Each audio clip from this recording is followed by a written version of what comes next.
Hello, this is N K Mishra and you are watching N K Mishra classes. इस video में आप सीखेंगे बेसिक इंग्लिश। और बेसिक इंग्लिश में आपको हम कुछ ऐसे स्ट्रक्चर्स बतलाने जा रहे हैं कि आप टेंस नहीं जानने के बावजूद भी इंग्लिश बोल सकते हैं और एक अच्छा प्रयास कर सकते हैं, खासकर उनके लिए जिनका बेसिक बिल्कुल जीरो है और फिर भी इंग्लिश बोलना चाहते हैं। हम आपको कुछ ऐसे रूल्स बतलाने जा रहे हैं जहाँ पर आप इज आर एम का प्रयोग करके भी आप टेंस की बातों को बोल सकते हैं, जैसे प्रेजेंट में, पास्ट या फ्यूचर की बात कर सकते हैं। कुछ हद तक अपने आप को एक्सप्रेस कर सकते हैं इंग्लिश लैंग्वेज में। तो ज़रूरी है कि आप इस वीडियो को अंत तक देखिए और एक एक करके समझने का प्रयास कीजिए। हम आपको बतलाने जा रहे हैं I am keen to, I am reluctant to, या फिर आई एम अवेयर ऑफ, या फिर I am unaware of, I am going to से आप कैसे फ्यूचर को एक्सप्रेस करेंगे, क्योंकि यह बिल्कुल आसान है, लेकिन इसके बावजूद भी एक टिप्स को फॉलो करना पड़ेगा, जिसके बाद आप इसे फ्यूचर में आप एक्सप्रेस कर सकते हैं फ्यूचर के लिए। गो एंड गेट और गो एंड हैव का प्रयोग हम किस प्रकार से करते हैं, क्योंकि ये भी बहुत ही ज़्यादा इंपॉर्टेंट है। Go and get and go and have, क्योंकि छोटी मोटी बातें घर में आपस में जो बात करते हैं, इन दोनों का प्रयोग करके आपस में कुछ भी घर में खासकर आप बात कर सकते हैं। खासकर ऑर्डर और रिक्वेस्ट को किस प्रकार आसानी से एक्सप्रेस करेंगे, अभी आपको हम बतलाने वाले हैं। तो ज़रूरी है कि आप इस वीडियो को अंत तक जरूर देखिए, क्योंकि हम आपको एक एक करके समझाएंगे और इस वीडियो के लास्ट में हम आपसे क्वेश्चन भी करेंगे।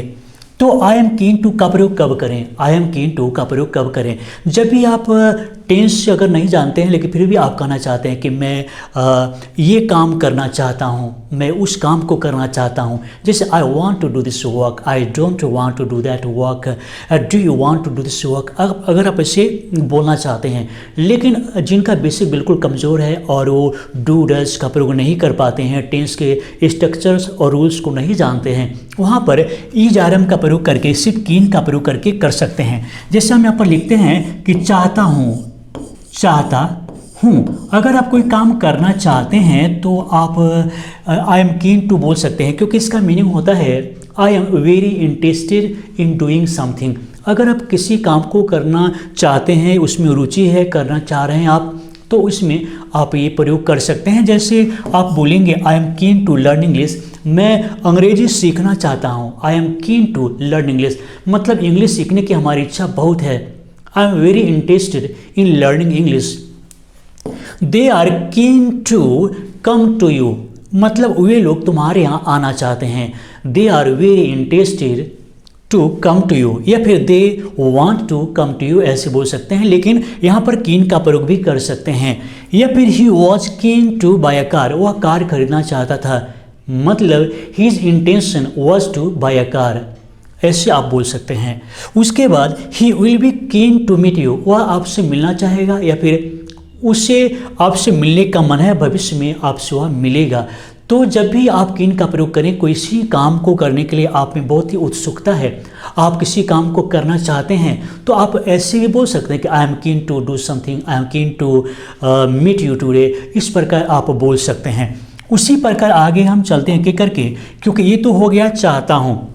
उसके बाद है I am reluctant to, I am reluctant to का मतलब नहीं चाहता हूँ। अगर आप कोई काम करना नहीं चाहते हैं, नहीं चाहता हूँ।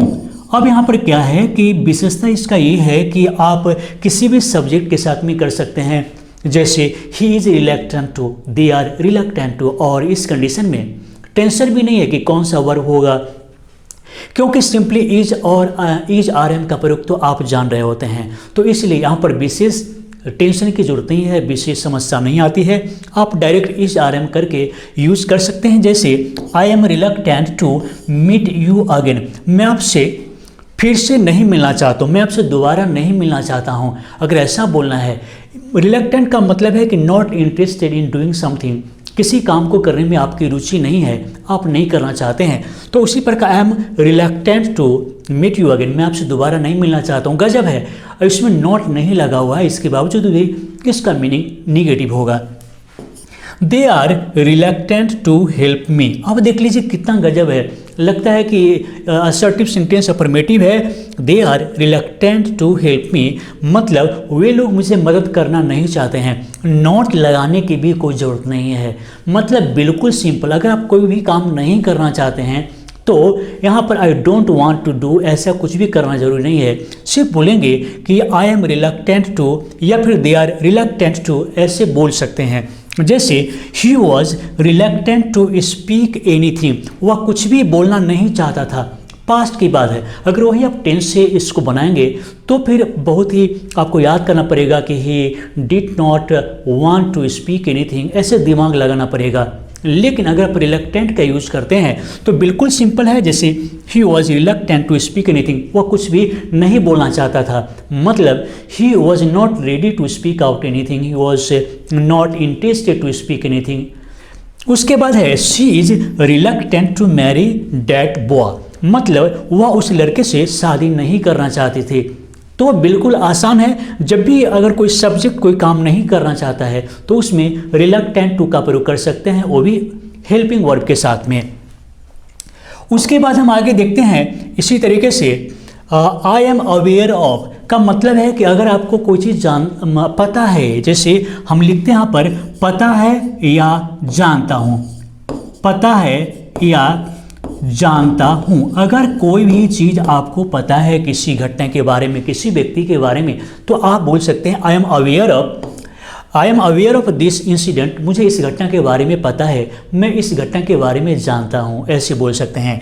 दे are aware of your illness, उन्हें उन लोगों को तुम्हारे बीमारी के बारे में पता है, वे लोग तुम्हारी बीमारी के बारे में जानते हैं। तो यहाँ पर टेंस का किसी भी प्रकार का यूज नहीं करके इज आर एम का यूज करके आप प्रयोग कर सकते हैं। He was aware of your result, उन्हें तुम्हारे रिजल्ट के बारे में पता था, जानकारी थी, वे तुम्हारे रिजल्ट से अवगत थे। अब यहाँ पर क्या है कि अवगत होना भी होता है, अवगत होना यानी कि किसी भी चीज़ के बारे में आप जानते हैं, आप अवगत हैं, तो अवेयर ऑफ का प्रयोग कर सकते हैं। जैसे she is aware of your behaviour, उसे तुम्हारे बिहेवियर के बारे में, उसे तुम्हारे व्यवहार के बारे में पता है। तो कोई भी चीज़ अगर आपको पता है, जानते हैं, तो आई नो अगर नहीं बोलना चाहते हैं तो फिर आप बोल सकते हैं कि I am aware of this incident, I am aware of your behaviour, I am aware of your character, तो ऐसे आप बोल सकते हैं।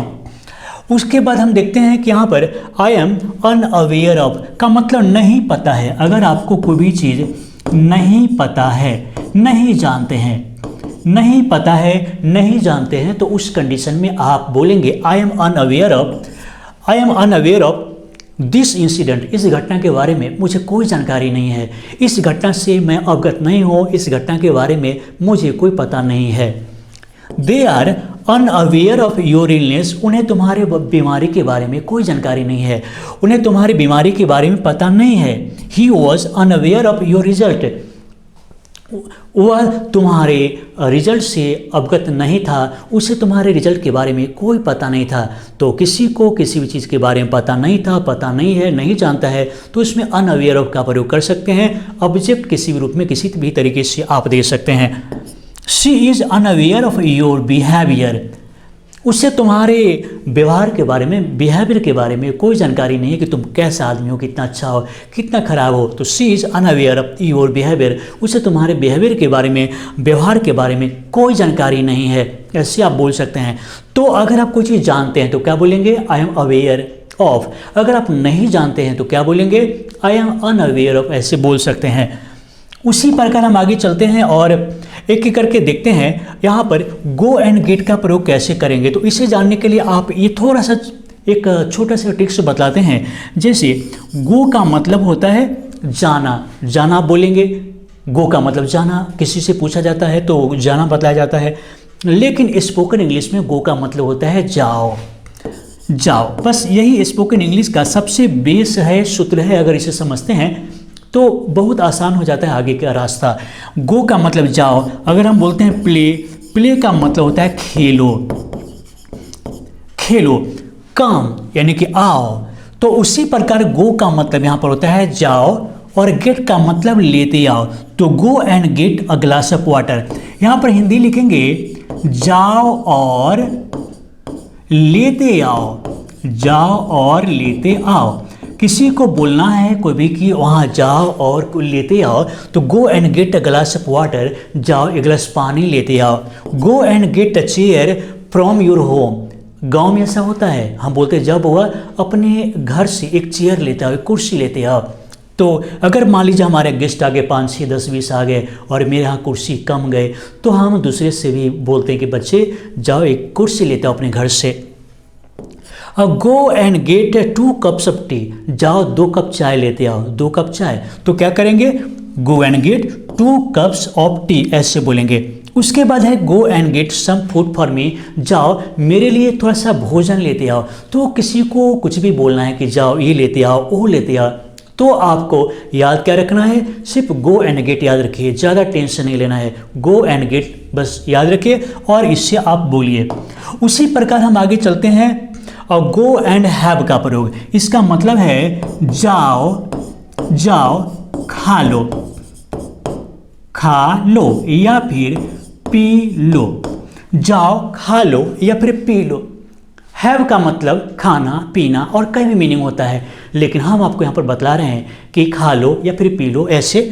तो go and have your breakfast, जाओ नाश्ता कर लो। Go and have your medicine, जाओ दवा खा लो या दवा ले लो। Go and have your coffee, जाओ कॉफ़ी पी लो।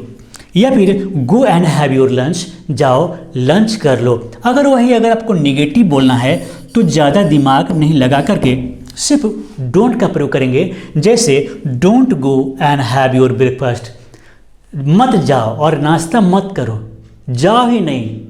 मतलब इसी तरीके से आप कुछ भी अगर आप मना कर रहे हैं तो इसलिए आप उसमें डोंट का प्रयोग कर सकते हैं। तो डोंट हैव करके हो गया। उसके बाद जो इम्पॉर्टेंट चीज़ है उससे आप और देख लेते हैं। जैसे आई एम गोइंग टू का प्रयोग तो आप सिंपली जानते हैं कि टेंस में यूज होता है, लेकिन हम आपको जो बेसिक के जो स्टूडेंट्स हैं उन्हें बताना चाह रहे हैं कि फ्यूचर के लिए जब भी आप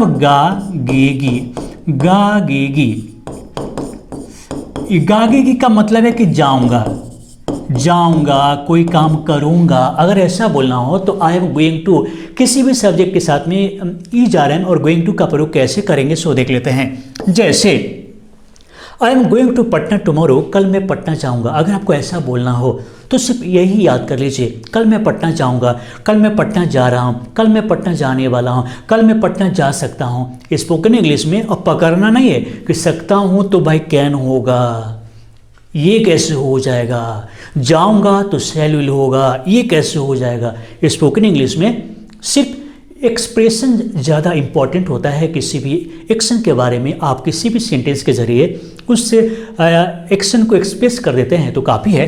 तो I am going to Patna tomorrow, कल मैं पटना जाऊंगा। Are you going to meet him on Monday, क्या तुम उससे मंडे को मिलोगे या फिर मिलने के लिए जा रहे हो। तो फ्यूचर टाइम को एक्सप्रेस करते हैं। एक बात और जो कहना चाह रहे हैं आपको कि अगर फ्यूचर को एक्सप्रेस करना चाहते हैं तो देखेंगे कि फ्यूचर एक्सप्रेसिंग वर्ड को लिखना ज़रूरी है। फ्यूचर एक्सप्रेसिंग वर्ड अगर नहीं लिखते हैं तो आप इन स्ट्रक्चर के जरिए फ्यूचर को आप बोल भी नहीं सकते, फ्यूचर इससे एक्सप्रेस नहीं हो पाएगा। तो are you going to meet him on Monday, क्या तुम उससे मंडे को मिलोगे या फिर मिलने जा रहे हो, ऐसे होगा। Is she going to marry you this month, क्या वह तुमसे इसी महीने शादी करेगी, इसी महीने शादी करेगी। तो यहाँ पर भी आप गोइंग टू का प्रयोग कर रहे हैं और यहाँ पर टाइम एक्सप्रेसिंग वर्ड है का मतलब future time expressing word, future जिससे इंडिकेट हो सके, फ्यूचर जिससे एक्सप्रेस हो सके उसको लिखना जरूरी है। Are you going to join spoken class next day, क्या तुम अगले दिन क्लास एक स्पोकन इंग्लिश क्लास ज्वाइन करने जाओगे या करोगे, करने जा रहे हो, ऐसे बोल सकते हैं। तो ज़रूरी यह है कि आप इस पर बहुत सारे सेंटेंस को क्रिएट करेंगे और तब इस पर कमांड आपका हो पाएगा। तो अब आप से हम एक क्वेश्चन करते हैं, देखते हैं कि आपने आज हमारे वीडियो से क्या सीखा है। तो आज का सवाल है, मैं राजनीति के बारे में कुछ नहीं जानता हूँ, मैं राजनीति के बारे में कुछ नहीं जानता हूँ। अब यहाँ पर क्या है कि I am not aware of का प्रयोग कर सकते हैं या फिर आई एम अनअवेयर ऑफ का प्रयोग कर सकते हैं। मैं हिंट्स देता हूँ ताकि बस निश्चिंत होकर आप इससे बनाएं। और आप चाहें तो टेंस का प्रयोग भी कर सकते हैं। आप, मुझे पता है कि आपको टेंस भी आता होगा, तो आप टेंस का प्रयोग भी कर सकते हैं कि मुझे राजनीति के बारे में कोई जानकारी नहीं है, या फिर आज हम जो बतलाए हैं अवेयर ऑफ, अनअवेयर ऑफ, इसका प्रयोग भी कर सकते हैं। तो आप जवाब ज़रूर दीजिए, आपका आंसर ज़रूरी है, क्योंकि हम आपके एक एक आंसर को चेक करते हैं, देखते हैं और इससे आपका नाम तक हम याद रखते हैं। आप रोज़ कमेंट करते हैं तो आपका नाम हम याद रखते हैं। तो ज़रूरी है कमेंट करना, अटेंडेंस की तरह है, कमेंट ज़रूर कीजिए और हमारे पूछे गए सवाल का जवाब ज़रूर दीजिए। तो चलिए दोस्तों, इस वीडियो को देखने के लिए, लाइक करने के लिए, शेयर करने के लिए आप सभी को बहुत बहुत धन्यवाद।